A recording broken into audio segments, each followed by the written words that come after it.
Salam sejahtera bagi pemirsa, keluarga kami, jemaat Tuhan, hamba-hamba Tuhan yang diberkati oleh Tuhan Yesus. Hari-hari kita mau awali dengan memuji menyembah Tuhan dalam ibadah subuh bersama kami. Bersama-sama kita menyembah Dia. Haleluya.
Di hadapan-Mu sujud, sujud dan sujud, meninggikan-Mu,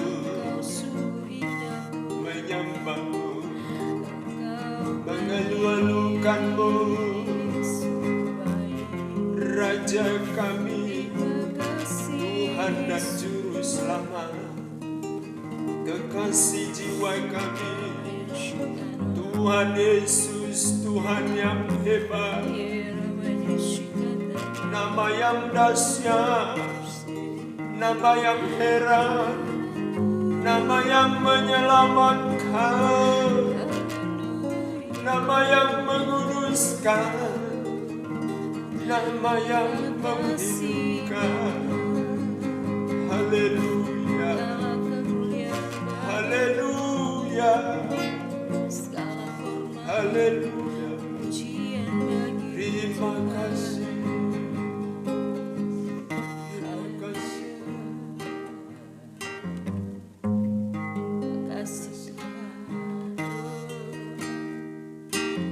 Bapa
hormat Terima dan kasih. syukur. Terima kasih Roh Kudus yang Oh, manis, mengalirlah, mengurapi setiap kami. terima kasih. Karyalah Roh Kudus di setiap hidup kami. Engkau Terima kasih baik. buat urapanmu. Masyikatan kaya. Terima kasih buat jamahanmu. Terima kasih Bapa. Makasih buat kehadiranmu, lawatanmu.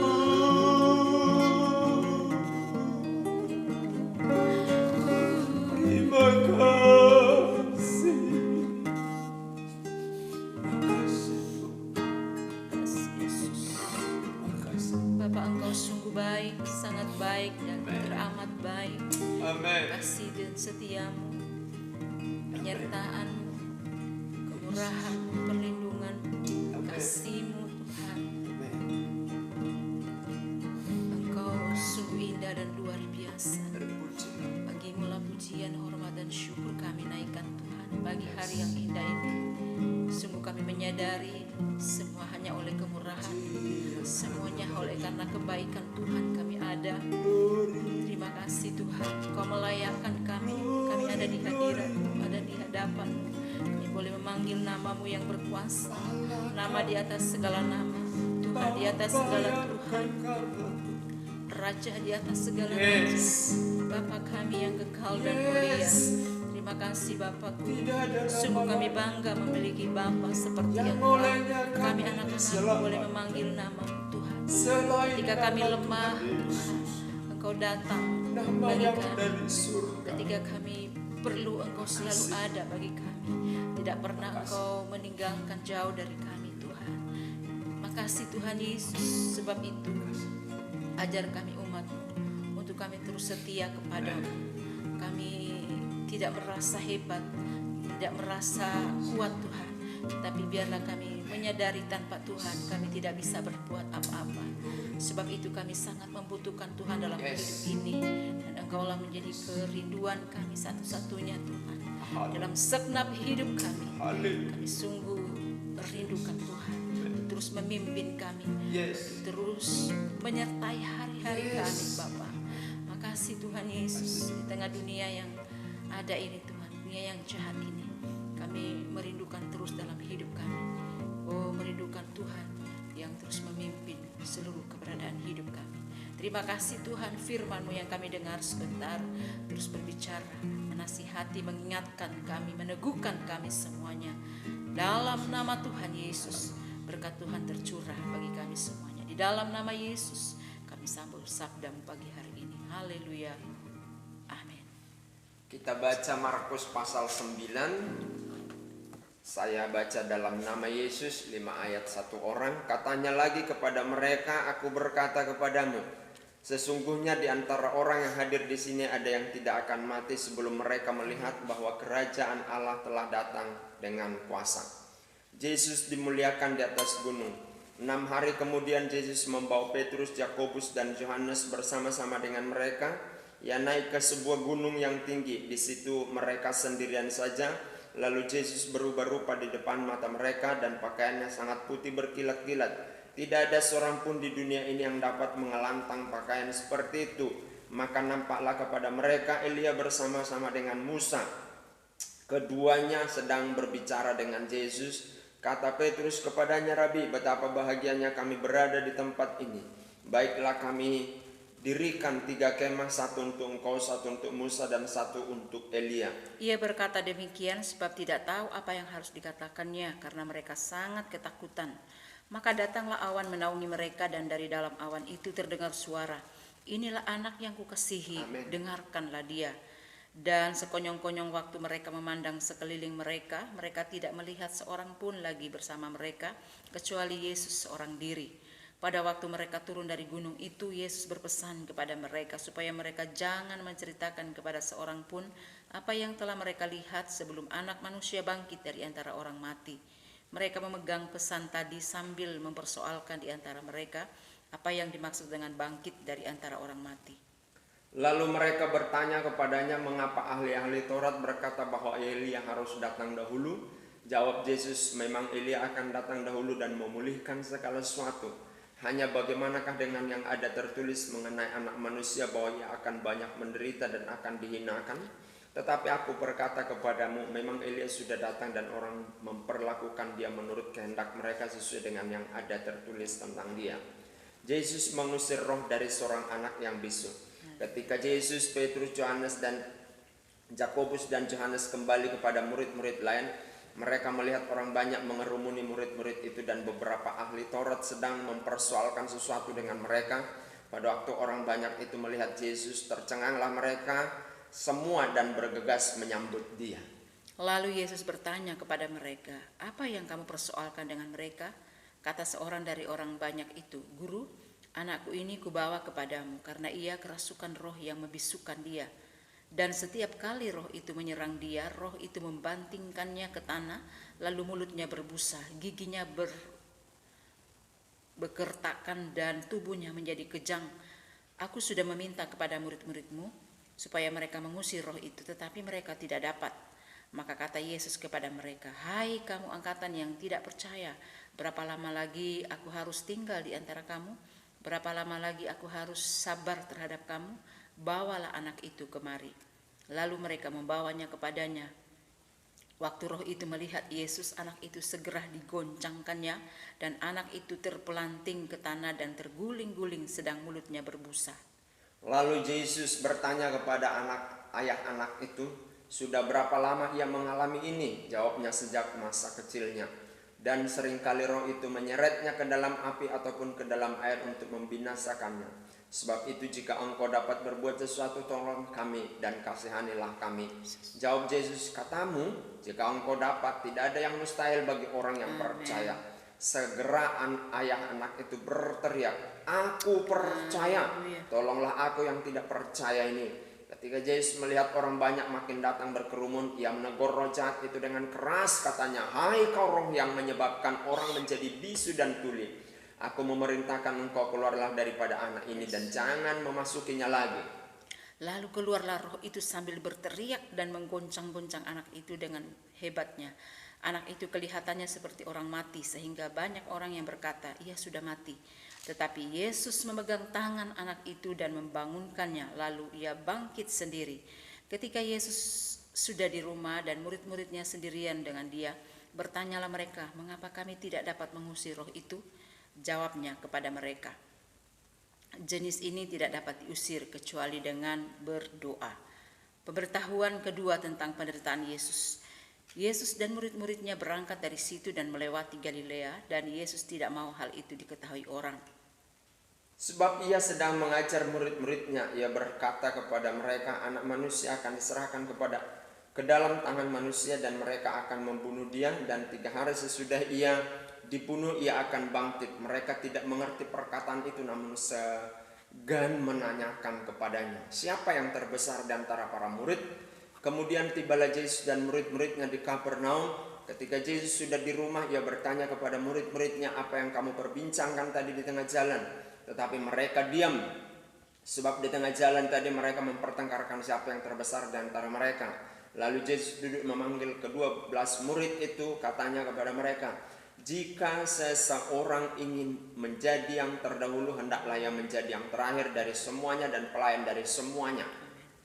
Maka Yesus mengambil seorang anak kecil dan menempatkannya di tengah-tengah mereka. Kemudian ia memeluk anak itu dan berkata kepada mereka, barang siapa menyambut seorang anak seperti ini dalam namaku, ia menyambut aku. Dan barang siapa menyambut aku, bukan aku yang disambutnya, tetapi dia yang mengutus aku. Seorang yang bukan murid Yesus mengusir setan. Kata Yohanes kepada Yesus, Guru, kami lihat seorang yang bukan pengikut kita mengusir setan demi namamu. Lalu kami cegah orang itu karena ia bukan pengikut kita. Tetapi kata Yesus, jangan kamu cegah dia, sebab tidak seorang pun yang telah mengadakan mujizat demi namaku dapat seketika itu juga mengumpat aku. Barang siapa tidak melawan kita, ia ada di dalam pihak kita. Aku berkata kepadamu, sesungguhnya barang siapa memberi kamu minum secangkir air oleh karena kamu adalah pengikut Kristus, Amen. ia tidak akan kehilangan upahnya. Siapa yang menyesatkan orang? tentang garam. Barang siapa menyesatkan salah satu dari anak-anak kecil yang percaya ini, lebih baik baginya jika sebuah batu kilangan diikatkan pada lehernya, lalu ia dibuang ke dalam laut. Dan jika tanganmu menyesatkan engkau penggalah, karena lebih baik engkau masuk ke dalam hidup dengan tangan kudung daripada dengan utuh kedua tanganmu dibuang ke dalam neraka, ke dalam api yang tak terpadamkan. Di tempat itu ulatnya tidak akan mati dan apinya tidak akan padam. Dan jika kakimu menyesatkan engkau penggalah, karena lebih baik engkau masuk ke dalam hidup dengan timpang daripada dengan utuh kedua kakimu dicampakkan ke dalam neraka. Di tempat itu ulatnya tidak akan mati dan apinya tidak akan padam. Dan jika matamu menyesatkan engkau, cungkilah, karena lebih baik engkau masuk ke dalam kerajaan Allah dengan bermata satu daripada dengan bermata dua dicampakkan ke dalam neraka, di mana ulat-ulat bangkai tidak mati dan api tidak padam. Karena setiap orang akan digarami dengan api. Garam memang baik, tetapi jika garam menjadi hambar, dengan apakah kamu mengasingkannya? Hendaklah kamu selalu mempunyai garam dalam dirimu dan selalu hidup berdamai dengan semua, dengan seorang dengan yang lain. Amin. Puji Tuhan. Saudara-saudara, Markus pasal 9 ini ada 6 perikop. Dan saya memberi sebuah tema atau topik mengalami kemuliaan Tuhan. Saudara-saudara, orang yang mengalami kemuliaan Tuhan bisa kita lihat yaitu dia bahagia. Ya, meskipun di tengah-tengah badai hidup persoalan, dia bahagia karena ukuran bahagia bukanlah ketika oke semua, uang banyak, harta benda melimpah, tapi kebahagiaan yang dikerjakan oleh Roh Kudus, itulah kebahagiaan orang percaya. Karena itu adalah kebahagiaan yang kekal, yang hakiki. Saudara-saudara, bahkan ketika seseorang mengalami kemuliaan Tuhan, dia akan bisa melihat banyak hal dalam hidupnya, yaitu seperti Yesus ketika berhadapan dengan anak yang bisu dan tuli ini, dia tidak langsung tengking, tapi dia tahu apa ya penyebabnya. Ternyata orang tuli, orang bisu bisa disebabkan kerasukan setan. Jadi kalau ada tetanggamu bisu dan tuli, miliki kemuliaan Tuhan, berjumpalah dengan kemuliaan Tuhan, sehingga kita bisa kenali siapa yang membuat orang itu tuli dan bisu. Sekali lagi, tidak semua yang tuli dan bisu bisa diakibatkan oleh kerasukan setan, tapi kita perlu mendeteksi, menganalisa apakah ketulian dan kebisuannya disebabkan setan. Nah, tentu untuk mengerti hal itu, kita perlu kemuliaan Tuhan. Kemudian kita boleh berjumpa dengan Tuhan melalui kemuliaan itu, dan kita tidak akan menganggap diri kita lebih daripada orang lain dan mencari kepujian bagi diri sendiri. Seperti perikop yang berikutnya, murid-murid saling mencari siapa yang terbesar. Jadi manusia kebutuhannya bukan hanya papan pangan, tapi kebutuhannya dihormati. Itu juga menjadi kebutuhan psikologis seseorang. Tapi yang saya maksud di sini adalah kalau kita berjumpa dengan kemuliaan Tuhan, maka kita akan tahu kerendahan hati. Mungkin kita diangkat oleh Tuhan, tapi kita tidak menganggap orang lain rendah dan kita lebih pintar dari orang lain. Jadi intinya orang yang mengalami kemuliaan Tuhan, dia akan rendah hati. Haleluya. Saudara-saudara yang diberkati oleh Tuhan, jadilah menjadi Kristen yang rendah hati, bukan rendah diri. Kalau rendah diri itu tidak percaya diri, tapi kalau rendah hati adalah karakter Kristus. Haleluya. Rendah hati. Jadilah jemaat yang rendah hati.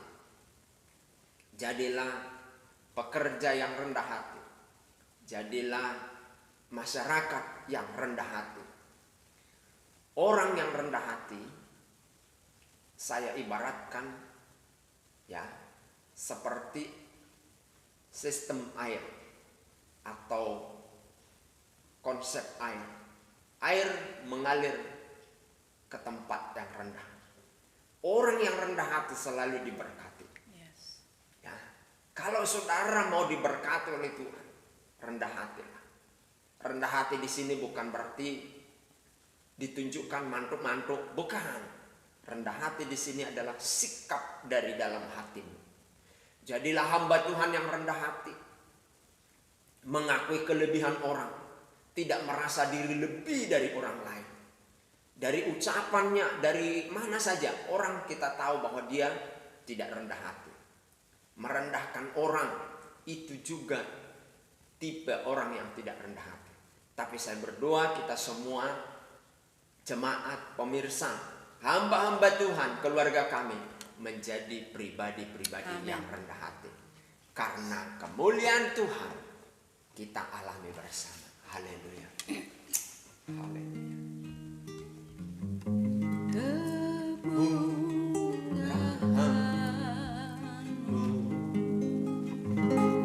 Lebih dari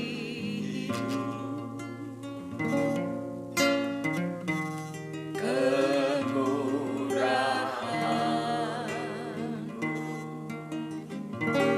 lebih dari